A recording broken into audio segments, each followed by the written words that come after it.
सर्वप्रथम मैं आदरणीय राकेश मिश्रा जी का तहे दिल से आभार प्रकट करूंगी कि उन्होंने मुझे इस मिशन में जोड़ने की अनुशंसा दी और मुझे प्रोत्साहित किया कि मैं पर्यावरण के लिए कुछ कर सकूं।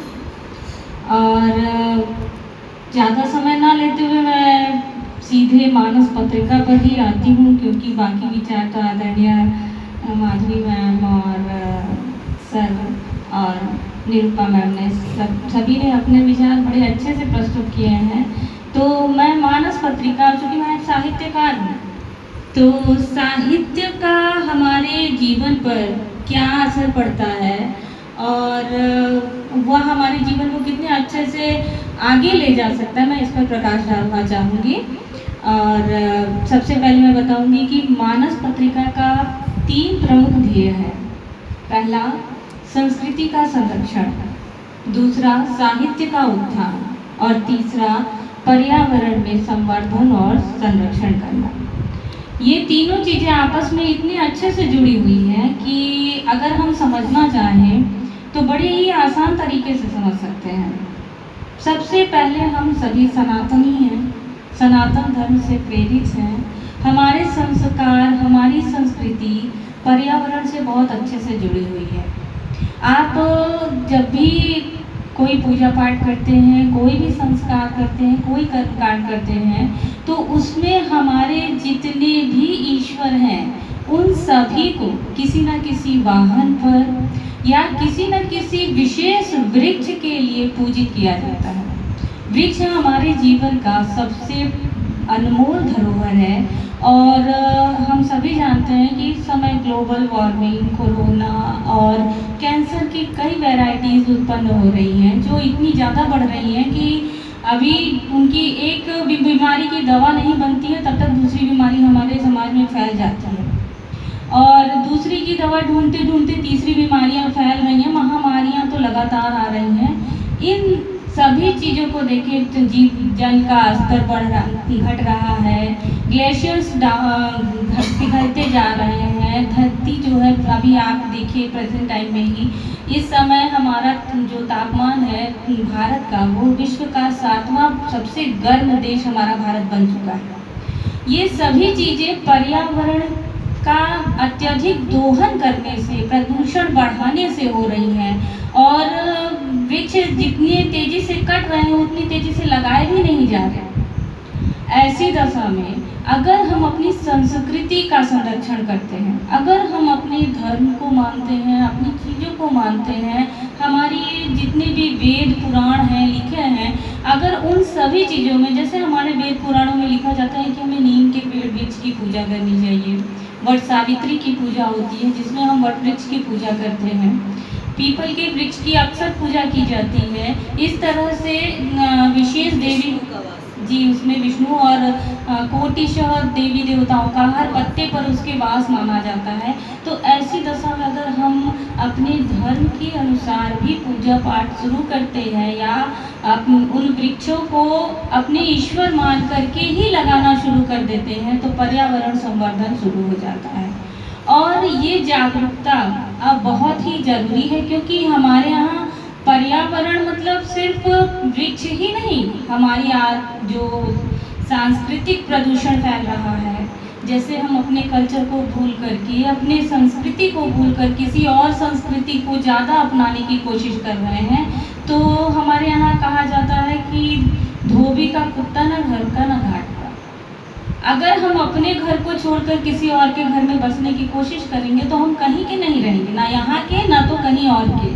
इसलिए अगर हम अपनी संस्कृति को अपनाते हैं, हम अपने देश को आगे बढ़ाना चाहते हैं, अपनी संस्कृति को अपनाते हैं, तो हम कहीं ना कहीं उस पर्यावरण से भी जुड़ते हैं और अपनी नैतिक, देखा जाए तो हमारे जो धर्म हैं, हमारे जो वेद हैं, पुराण हैं, उनमें जो भी संस्कार दिए गए अत्यधिक उच्च हैं, जिनको जिस पश्चिमी सभ्यता को हम मानने की कोशिश कर रहे हैं वो पश्चिमी सभ्यता पहले ही मान चुकी है कि हमारे यहाँ के वैदिक कल्चर्स उनके कल्चर से ज़्यादा अच्छे हैं और बहुत ज़्यादा विकसित कल्चर है हमारा।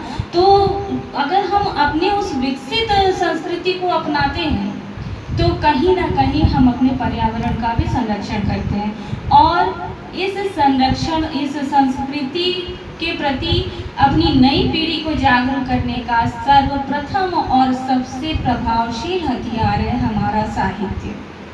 अगर हम आज की जो साहित्य है, कहा जाता है कि धर्म के, आप अगर साहित्य को बहुत अच्छे से पढ़ते हैं तो धर्म के हिसाब से साहित्य का भी जो मानदंड होता है वो बदलता चला जाता है। जैसे कि आप अगर हमारी भारतीय संस्कृति के साहित्यों को पढ़ते हैं तो उसमें ईश्वर, प्रकृति, समाज, इन सब के उत्थान की बात की जाती है।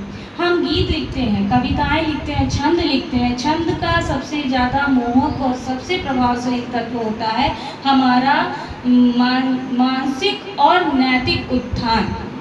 सबसे ज़्यादा जो कुछ भी हमारे हिंदी साहित्य में लिखा जाता है वो नैतिक उत्थान को लेकर के लिखा जाता है।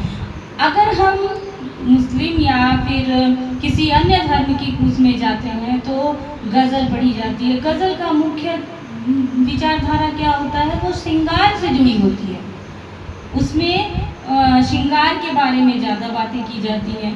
फिर हम अगर वेस्टर्न कल्चर के साहित्य में जाते हैं तो वहाँ पर भी श्रृंगार को ज़्यादा प्रधान माना जाता है। हमारे यहाँ के जो संस्कार हैं, हमारे यहाँ की जो बातें हैं वो सबसे उच्च स्तर की हैं। और हम सभी को ये चाहिए, जितने भी साहित्यकार हैं, मानस पत्रिका का सबसे प्रमुख ध्येय है कि इस साहित्य को उस स्तर पर ले जाना जहाँ पर हम अपने नैतिक मूल्यों को, अपने चारित्रिक मूल्यों को और अपने प्राकृतिक संरक्षण को बड़े ही अच्छे ढंग से कर सकें। और उसका विकास करने के लिए मानस पत्रिका ने इन 3 चीज़ों का ध्येय रखा है। और मैं चाहती हूँ कि भविष्य में भी इस तरह से गोष्ठियाँ की जाएं और हमारे जो भी पर्यावरण से जुड़े हुए विशेषज्ञ हैं, जो भी साहित्यिक ऐसे लोग हैं जो इस चीज़ को आगे बढ़ाना चाहते हैं, उन्हें आपस में जोड़ा जाए और बढ़ाया जाए। और ये जो प्रयास है ये अनवरत बना रहे और मानस पत्रिका का ये ध्येय हमेशा से पूर्ण हो। और मानस पत्रिका की एक और विशेषता है, मानस पत्रिका ये रामचरित, सिर्फ रामचरित मानस नहीं, मानस अमृत पत्रिका। मानस का अर्थ होता है व्यक्ति, अमृत का मतलब होता है जो ऐसा चीज़ जो मनुष्य को अमरता प्रदान करे। तो ये तीनों ध्येय मानस अमृत पत्रिका के जो मुख्य विचारधारा और जो मुख्य उसका संपादन करने का ध्येय है उसको पूर्ण करते हैं। और इस पत्रिका की एक विशेषता जो हर पत्रिका से इसे अलग करती है वो है बाल संपादन मंडल। मानस पत्रिका का एक सबसे सराहनीय कार्य जो है वो बाल संस्कार डालना है, जिसकी बात मैंने अभी आपसे की कि हमारी वर्तमान पीढ़ी किधर जा रही है, वेस्टर्न कल्चर की ओर जा रही है। वो पूरी तरह पाश्चात्य संस्कृति को अच्छा मानने लगी है और हमारी संस्कृति को भूलती जा रही है। तो ऐसी दशा में हमारी पीढ़ी को संस्कृति की याद दिलाना, उस संस्कृति पर गर्व करने के लिए प्रेरित करना और संस्कृति और संस्कारों को उनके अंदर, उन बाल बच्चों के अंदर रोपित करने के लिए इस मानस पत्रिका का सबसे अच्छा और सबसे सराहनीय कदम है बाल संपादन मंडल, जिसमें बच्चे खुद अपनी कलम से पर्यावरण एवं संस्कारों से संबंधित लेखों को लिखते हैं और प्रकाशित होते हैं। और मैं इस चीज़ के लिए आदरणीय राकेश मिश्रा जी को दिल से धन्यवाद करना चाहूँगी और इसी के साथ अपनी बात का विराम दूंगी। धन्यवाद। बहुत बढ़िया व्याख्यान, बहुत सुंदर। कवियत्री सुमति श्रीवास्तव जी ने अपना विचार रखा पर्यावरण संस्कृति साहित्य पर और बाल संस्कार तो बहुत जरूरी है क्योंकि यही कर्णधार है। यही सोच करके मैंने बालकों को भी इससे जोड़ना चाहा, वही कल्चर रूप में जुड़े। तो अब वाणी को हम लोग विराम देते हैं भगवान को ध्यान करके।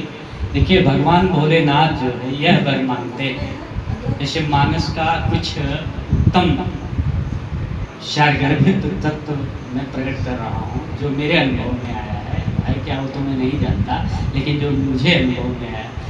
भगवान शंकर कहते हैं बार बार बर मांगहु हरस देहु श्रीरंग पद सरोजन पायनी भगति सदा सतशम। तो इस लोक मंगल चिंतन सत्संग में आप लोगों ने सत, प्रेम, करुणा, उदारता, विनयशीलता, क्षमा, जितने भी दैवी गुण हैं उन सभी पर आप लोगों ने मातृशक्तियों के द्वारा, आदरणीय प्रोफेसर दलसिंगार जी के द्वारा आप लोगों ने उस सत्यपरक विचार को सुना। और हम सभी लोग ये संकल्प लेते हैं कि जैसा सत्यपरक विचार हम लोगों ने सुना, समझा, शेयर किया, उस पर चलने की प्रभु से शक्ति की प्रार्थना करें, जिससे उस मार्ग पर चल करके अपना भी कल्याण करें और जग का भी कल्याण करें। जैसा कि रामचरितमानस में जग कल्याण के अनेकों ऐसे पवित्र चौपाई हैं, दोहे हैं, छंद हैं कि जो कि एक भी चौपाई पर अमल किया जाए तो जग का कल्याण हो सकता है, जग का मंगल हो सकता है। और जग का ही मंगल के साथ साथ जैसा कि आदरणीय प्रोफेसर साहब ने कहा, पूरे ब्रह्मांड का मंगल, जितने भी अनंत सृष्टि होगी ब्रह्मांड में, तो सभी का मंगल होता है। रामचरितमानस में ऐसे दिव्य भाव समाहित हैं, ऐसे अमृत भाव समाहित हैं। तो इसी आशा और संकल्प के साथ कि मानस अमृत को हृदय में धारण करके हम वैसा आचरण करेंगे, व्यवहार करेंगे। और साथ साथ जैसा प्रभु श्री रामचंद्र जी के व्यक्तित्व से सभी प्राणियों का कल्याण होता था, जैसा कि प्रोफेसर साहब ने वर्णन किया, पशु पक्षी सभी का और आदर सम्मान करते थे। यहाँ तक कि सरोवर को पूजते थे, नदियों को पूजते थे। भरत जी ने नदियों से जो है यही वर मांगा, आदित्य का न करे तो करबू, मैं भीख मांगता हूँ हे प्रभु, हे माता जी। तो धर्म ने अर्थ ने काम रुचि गति न चाहो निर्माण, जन्म जन्म रति राम पद यह वरदान नयान। तो सेवा का अभाव है हमारे भरत के चरित्र में, है ना? वैसा सेवा कहाँ है?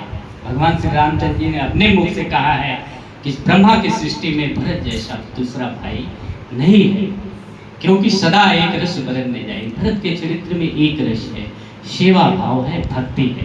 जब हृदय में भक्ति आती है तो सेवा भाव अपने आप पनपती है। तो भरत जी त्याग, सेवा, भक्ति के प्रतिमूर्त हैं। और वही भगवान शिव भी भगवान राम से मान रहे हैं कि हमें भक्ति दीजिए, क्योंकि भक्ति हृदय में आने से सारे सद्गुण धीरे धीरे अपने आप आने लगते हैं। तो इसी लोक मंगल भावना के साथ हम अपनी वाणी को विराम देना चाहेंगे। और आप सभी लोगों का बहुत बहुत धन्यवाद।